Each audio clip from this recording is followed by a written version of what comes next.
Сценка о том, как школьники думают о школе. Интересно, у кого же какие мысли бывают? Хорошие, плохие, добрые. Вот сейчас мы с вами об этом узнаем.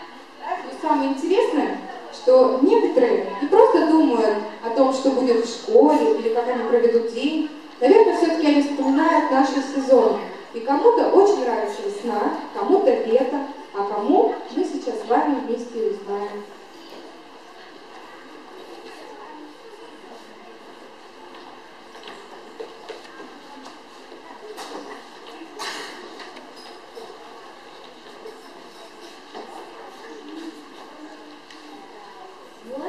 Going to do when you are 22? I'll be a star.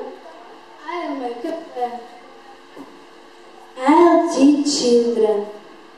I'll make rain. What are you going to be when you are 23? I'll be a pilot. I'll be a doctor. I'll be a teacher. I'll be a worker. Where are you going to be when you're 23? I'll be in London. I'll be in Rome.